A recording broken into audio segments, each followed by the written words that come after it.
We're going to have a great day. We've got Bryan Flanagan. He's really a Louisiana boy, but he's from Texas today. He got started as a delivery boy for the IBM Corporation. And for you young people, IBM used to make typewriters. It's something you've never seen. And then he became a salesman after he finally graduated from LSU. Took a while.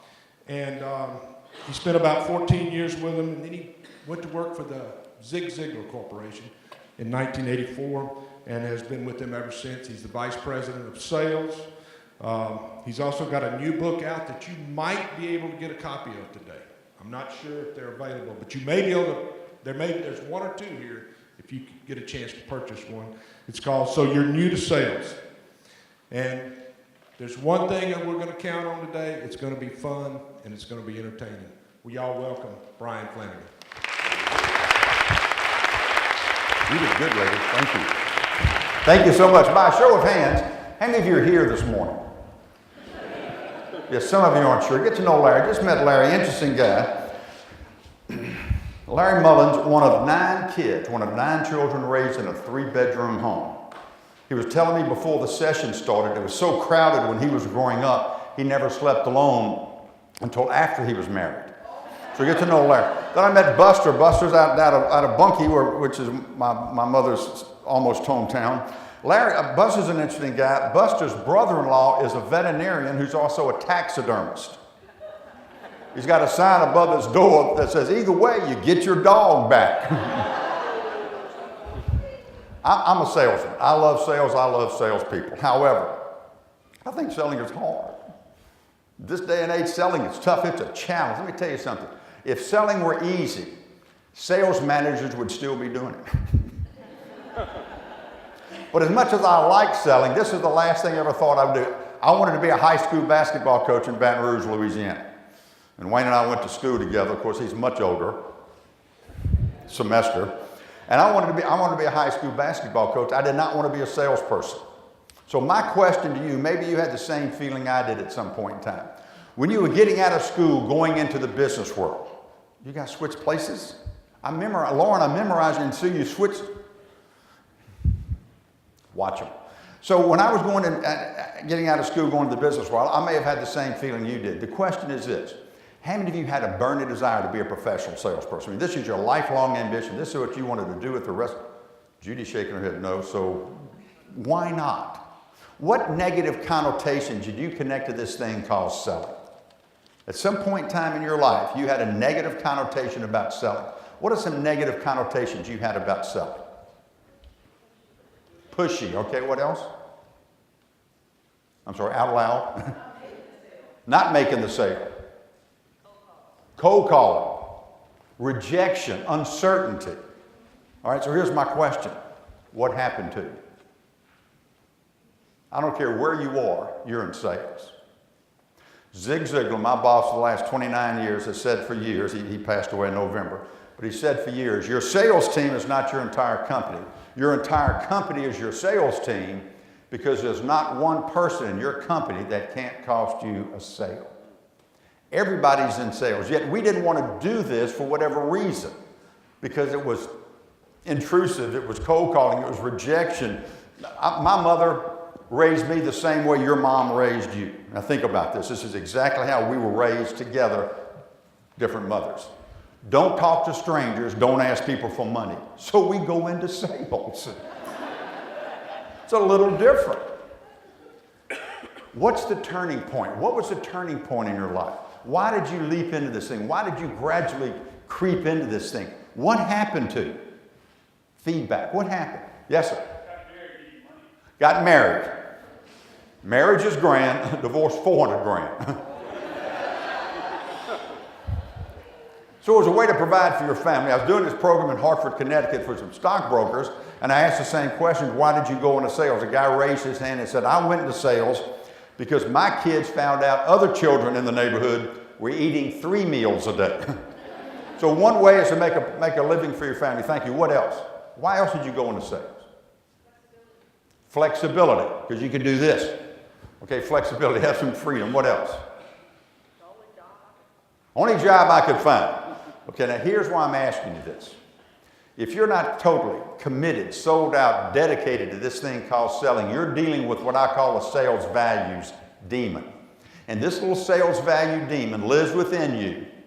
And if you're not committed to this profession of ours, this little demon is going to raise its head at the worst time during a sales call or during your sales day to cause you the most damage. That little demon may raise its head when you have the price objection. That little demon may raise its head when you got to pick up the phone and make a cold call. Guys, when we're salespeople, guess what? When we're salespeople, we go into the marketplace every day and we risk hearing no. More so than any other profession. Matt, you're in the banking business. I used to be in the banking business, but they fired me. I was losing interest. Am I going too fast? And then the other thing, all you married men, do not kiss a girl that works in a bank. She's probably a teller. So no matter where you are, you risk hearing no, no matter what sales profession you are. And we've got to be tougher than other professionals. So everybody should have this handout. Here's my handout. Everybody should have this handout. If you don't, we'll get them to you. Wayne or Tammy or somebody to get them to you. Everybody have one of these? On the front, if you would, let's write a number one principle. This is a great principle to learn right up front here. Here it comes. You ready? People make new decisions only when given new information. Great principle to learn about selling. People make new decisions only when given new information. People make new decisions only when given new information. So I got new information and I decided I'd try this thing called sales. But folks, I promise you, we've got to understand when we go into the marketplace, we risk hearing no every day. You'll find out this morning that I am not an analytical person. I don't have an analytical bone in my body. You know what happens to me when my bank book doesn't balance? I change banks.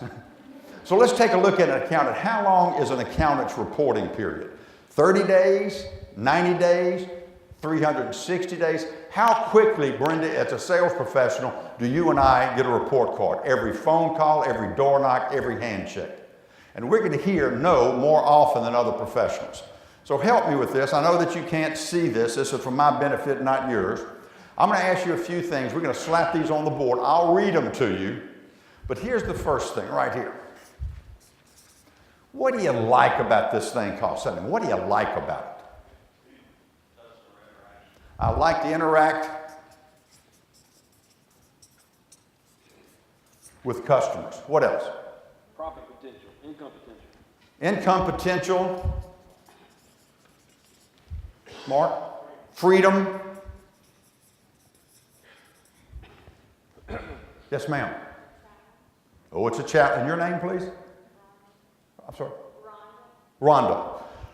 Rock and roll Rhonda. Got it. All right, so challenge. All right, guess what? With likes, you have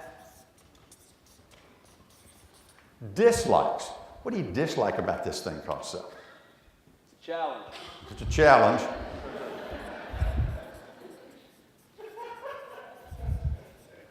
Somebody? Pardon? Who's ever, what's your name? Veronica, who's ever rejected you? Veronica, stand up and say hello to everybody. Could you reject this lady? No! Rejection. Veronica, this always comes up number 1, 2, or 3. It's amazing. Rejection is a big deal. What else? See, one more. Hang-ups. I thought you, okay, hang-ups. Hang-ups. Yes, sir. Getting out of your comfort zone. Getting out of your comfort zone. That is uncomfortable, but so is bankruptcy. So here's what you said, what you like about selling, what you dislike about selling. We're okay here? What you dislike about selling, you like the interaction with customers, you like the income potential, you like the freedom, you like the challenge. What you dislike about it, sometimes the challenge is frustrating, it's rejection, hang-ups, and sometimes you have to get uncomfortable. There's a connection between what you like about selling and what you dislike about selling. And I'm going to step back and I'm going to submit to you that what you like about selling, what you dislike about selling, has a common bond. And I'll also submit to you there's not one policy, procedure, or product on either side. Therefore, what you like about selling, what you dislike about selling, has the common bond of how you and I handle the emotional demands of the sales profession. More so than any other profession. Now, I admire accountants. Once again, I can't account. I admire people. I respect their skills. I don't have that in my DNA. However, they don't deal with the emotional roller coaster that we deal with as sales professionals. And we've got to be tougher than other professionals when it comes to that. The story I used to illustrate this, I read a book by a man named Ziglar. My first book by Zig, 35 and a half years, called See You at the Top. Literally changed my life when I was 30 years old. I read the book. I go to work for him, and I'm living my dream. I have a chance to work for my hero. How often does that happen in your life? So I go to work for him 4 years into my tenure working there. I come home one Friday night. My wife of 18 years picks me up at the airport. We go home. I coach my little boy's baseball team the next day. I sit around the rest of the weekend doing this, trying to find out what else is on television. Men don't want to know what's on television. We want to know what else is on television. I got an amen over. Okay, Judy, thank you. I'm not sure which one said it, but what happens is this guy, I made a mistake. For the first time in 18 years of marriage, I put my career ahead of my family. Sunday night, Cindy said, Bryan, we need to talk. At my house, that means I need to listen. So we sit down and she said, Bryan, it's easier for me when you're traveling. I'm sorry? It's easy for me when you're not home, because when you're home, you think I'm a maid service. You think we're housekeeping here. When you go to bed tonight, there's not going to be a chocolate mint on your pillow. Something needs to change. So I quit the Zig Ziglar Corporation and went to work for a group out of Nashville, Tennessee, became a husband and a daddy again. The right thing to do. I was working this group out of Nashville, running the Dallas operation, and all I was doing was pounding the phones. I was smiling and dialing. The smiling left, I was just dialing. I did that for about 6 weeks, and I was depressed. I came home every day for 6 weeks. Finally, at the end of that 6 weeks, my wife said, Bryan, you actually look like the picture on your driver's license. You need to go see Mary. I said, Cindy, Mary is our marriage counselor. She's not a career counselor. I married a strong-willed woman, so I went to see Mary. Now, at the time, Mary Vernon is charging $100 an hour. You're about to get a $100 value. We sit down, we talk. She said, Bryan, admit that you don't like to sell anymore. I said, Mary, for 18 years, I've struggled as a salesperson. I got it now. I can sell. She said, okay, admit there's a portion about selling. There's something about selling you don't like. And I said, I can do that. And with great enthusiasm, I said, I hate prospecting. I hate prospecting. It's debilitating. It's humbling. I hate it. Now, write this down. $100 value. Here it comes. That morning for $100, she said, that's okay. $50 a word. That's okay. She said, you don't have to like everything about selling to be outrageously successful at it. You know how liberating that is? You know how freeing that is? Folks, you don't have to like everything about your job to be successful at it.